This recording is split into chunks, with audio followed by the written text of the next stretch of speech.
کیسے کیا کہا جا سکتا ہے کہ قانون یہ کہتا ہے اور قانون کے الٹ 80% سے بھی زیادہ جا کے فیصلے دیا جائیں تو پھر اس کے اوپر کیا کیا جا سکتا. اچھا، اب بابر ستار صاحب کے پاس 2 توہین عدالت کی کیسز ہیں.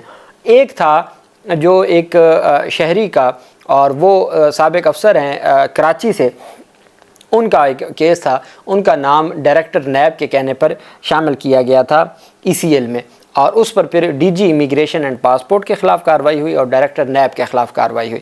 انہوں نے ڈویژن بینچ میں چیلنج کیا. پہلے عدالت نے شو کاز نوٹس معطل کر دیا توہین عدالت کا، سرفراز ڈوگر صاحب کی سربراہی میں بینچ تھا. پھر جسٹس بابر پورا ریکارڈ بھی منگوا لیا. بابر ستار صاحب نے پھر بھی کارروائی کی، اور اس کارروائی میں بابر ستار صاحب نے کہا کہ نئی فائل بنائیں اور نئی فائل 7 مئی کو سماعت کے لیے مقرر ہو. اس میں کیا ہوا کہ عدالت میں سماعت کے لیے مقرر نہ کی گئی، اور آج پھر 2 افسران کو بلا لیا. یہ اسلام آباد ہائی کورٹ کے افسران تھے. اچھا، ایک یہ کیس ہے.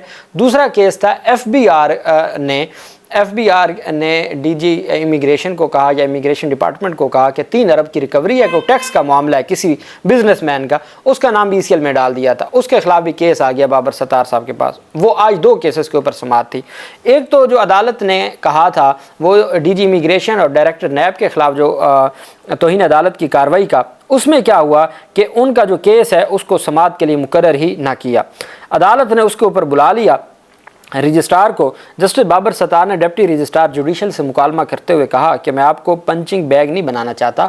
آپ سمجھ رہے ہیں نا، کوئی جوڈیشل آرڈر تھا یا کسی نے آپ کو کہا تھا کہ جو کیس کاز لسٹ میں شامل نہیں کیا گیا. آج جب میں نے حکم دیا تھا کہ بھئی آپ 7 مئی کو کیس کاز لسٹ میں شامل کریں توہین عدالت کی، وہ تو ایک آرڈر چیلنج ہوا نا، مین توہین عدالت تو میرے پاس ہے، تو آپ نے کیوں سماعت کے لیے مقرر نہیں کیا؟ تو ڈپٹی رجسٹرار نے کہا جی مجھے کسی نے منع نہیں کیا، مجھے ڈویژن بینچ کا آرڈر ہے. جب آپ کے پاس کیس ختم ہو گیا اور پورا ریکارڈ انہوں نے منگوا لیا تو آپ کے پاس میں کیا کیس مقرر کرتا. جسٹس بابر ستار نے تو کہا کہ لگتا ہے کہ آپ کو جیل جانے کا شوق ہے. اب بات مجھے پتہ ہے آپ کا قصور کوئی نہیں ہے، لیکن آپ غلط بیانی نہ کریں، جھوٹ نہ بولیں، آپ بتا دیں. ساتھ عدالت نے کہا کہ مجھے ایک اور بات بتائیں. عدالت کی جانب سے کہا گیا کہ یہ کیسے ہو سکتا ہے کہ میرے آرڈرز تھے اور وہ آرڈرز ویب سائٹ کے اوپر اپلوڈ ہوئے اور بعد میں ڈیلیٹ کر دیے گئے. اس کے اوپر انہوں نے ڈپٹی رجسٹرار IT کو بلا لیا. تو عدالت نے ڈپٹی رجسٹرار جوڈیشل اور IT کے کو توہین عدالت کا شوکاز جاری کر دیا ہے. اسلام آباد ہائی کورٹ کے 2 بڑے افسران کو شوکاز جاری کر دیا ہے. عدالت نے کہا ٹھیک ہے پھر آپ جیل جائیں گے. جسٹس بابر ستار صاحب نے توہین عدالت کا شوکاز جاری کرتے ہوئے کہا کہ ٹھیک ہے پھر آپ جیل ہی جائیں گے. یہ ان کو افسران کو کہا. ساتھ آج عدالت نے پیش ہونے کا حکم دیا ہوا تھا FBR کے کیس میں.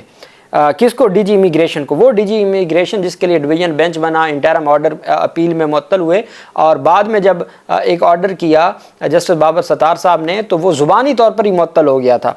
تو پھر اس کے بعد وہ بینچ ٹوٹ گیا سرفراز ڈوگر صاحب والا. اچھا، جسٹس بابر ستار صاحب نے DG امیگریشن اینڈ پاسپورٹ کو عدالتی احکامات کی خلاف ورزی پر توہین عدالت کیس میں آج ذاتی حیثیت میں طلب کیا تھا. DG پیش نہ ہوئے تو وارنٹ گرفتاری جاری کر کے عدالت نے کہا تھا کہ اس کو وارنٹ گرفتاری جاری کر کے میں گرفتار کرنے کا حکم دوں گا. عدالت نے کہا کہ DG صاحب آج 2 بجے پیش ہونے کا حکم دیتے ہیں. DG امیگریشن سے کہیں شرمندگی سے بچنا تو عدالت پیش ہو جائیں، نہیں تو میں گرفتار کروا کے عدالت میں پیش کرواؤں گا. یہ جسٹس بابر ستار صاحب نے. اچھا، یہ آرڈر کتنے بجے کا ہے؟ عدالت کا تقریباً 11 بجے کا آرڈر ہے. 2 بجے پیش ہونے کا کہا اور اگلا 12:30 بجے عدالت کے سامنے آ کے پیش ہو گیا. عدالت کے سامنے پیش ہو گیا. اس کے بعد جو FBR کی کارروائی تھی اس میں جو عدالت نے کارروائی کی ہے ECL, PCL اور PINL کی سفری پابندیوں میں نام شامل کرنے کے معاملے پر FBR نے کتنے افراد کے نام ECL میں شامل کرنے کی سفارش کی. جسٹس بابر ستار نے کل تک تمام تفصیلات DG سے طلب کر لی ہیں. FBR کی سفارش پر کتنے افراد کے نام ECL میں شامل کیے گئے پوری رپورٹ عدالت کو دیں. عدالت نے کہا بورڈ نے جو FBR کے وکیل تھے انہوں نے کہا کہ بورڈ نے وفاقی حکومت کو بھجوایا جس نے ECL میں نام شامل کرنے کا فیصلہ کیا. اربوں روپے کی ٹیکس ڈیمانڈ ہوتی ہے کیا؟ جسٹس بابر ستار نے کہا کہ اربوں روپے کی ٹیکس ڈیمانڈ ہوتی ہے. کیا ہر کیس میں کمپنی ڈائریکٹر کو ECL میں ڈالتے ہیں یا صرف اسی بندے کو ڈالا ہے؟ عدالت نے وہ تمام تفصیلات، آپ نے ریکوری پروسیڈنگ کرنی ہے. کیا ECL کو ہتھیار کے طور پر استعمال کر سکتے ہیں؟ ہم نے دیکھنا ہے کہ کہیں اس میں کوئی عام ٹوسٹنگ تو نہیں کی جا رہی. ہمیں ریکارڈ دے دیں کہ رول 21D کے تحت کتنے کیسز میں یہ پاور ایکسرسائز کی جا چکی ہے. ہم دیکھنا چاہ رہے ہیں کہ یہ اختیار استعمال کرنے میں کوئی بدنیتی شامل تو نہیں ہے. پورا ریکارڈ کل دوبارہ طلب کر لیا، اور جن کو لگتا تھا کہ ہم فیصلے معطل کروا کے اور بچ جائیں گے ان کو بچنا نصیب نہ ہوا. پیش بھی ہونا پڑا اور پیش ہونے کے ساتھ ساتھ اگلی کارروائی بھی شروع کر دی گئی ہے۔ اور یہ حقیقت ہے کہ جب عدالتیں اپنے آرڈرز کے اوپر ڈٹ جائیں تو پھر بھلے آپ جتنا نظام کو جو کریں اس کے باوجود جو جج ہے وہ آئین اور قانون کے مطابق اپنے معاملات کو آگے بڑھاتا ہے۔ اب آخر میں آپ کو بتا دوں، سردار اعجاز اسحاق خان صاحب نے ایک حکم جاری کیا تھا، اور وہ عمران خان کا جو توہین عدالت کا کیس تھا، جو سردار اعجاز اسحاق خان صاحب نے حکم دیا تھا کہ عدالتی نمائندہ مقرر کیا، عدالتی نمائندہ گیا، ان سے ملاقات نہ ہونے دی گئی اور پھر یہ کیس ٹرانسفر کر دیے گئے، ایک انوکھا فیصلہ ہوا۔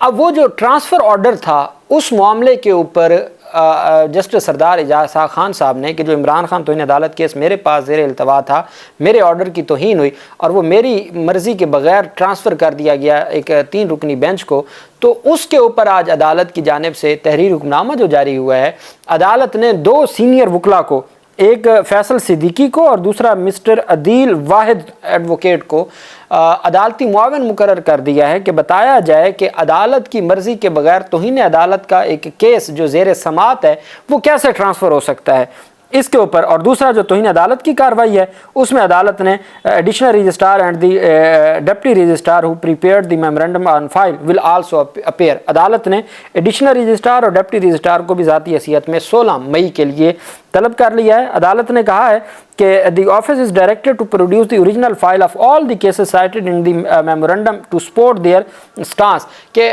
آفس نے کچھ رپورٹس جمع کروائی تھیں جی کہ یہ اتنے کیسز ہیں جو ٹرانسفر ہوئے ہیں، کہ اتنے جو کیسز ہیں ان کے سارے کیسز کا ریکارڈ لے ہیں کہ کون سے کیسز ہیں جو ٹرانسفر بغیر مرضی کے ہوئے، that the past cases indeed transferred without the concurrence of the judge hearing these cases by the chief justice to a larger bench، کہ کوئی ایک مثال ایسی دے دیں جس میں ایک جج کے پاس کیس زیر سماعت ہو اور اس کی مرضی کے بغیر چیف جسٹس نے اس کو ٹرانسفر کر دیا ہو، اس کا پورا ریکارڈ لے آئیں۔ ساتھ عدالت نے کہا چونکہ یہ قانونی مسئلہ ہے تو ان 2 وکلا کو میں مقرر کر رہا ہوں جو عدالتی معاون ہیں، اور 16/5 کو سارا ریکارڈ بھی لے آئیں، ایڈیشنل رجسٹرار بھی پیش ہوں، ڈپٹی رجسٹرار بھی پیش ہوں، اور پھر یہ کارروائی شروع ہوگی۔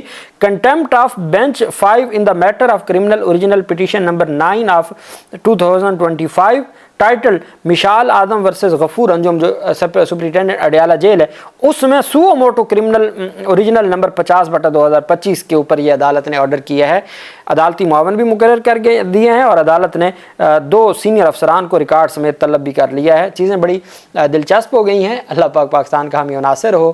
بہت شکریہ۔ اللہ حافظ۔ پاکستان زندہ باد۔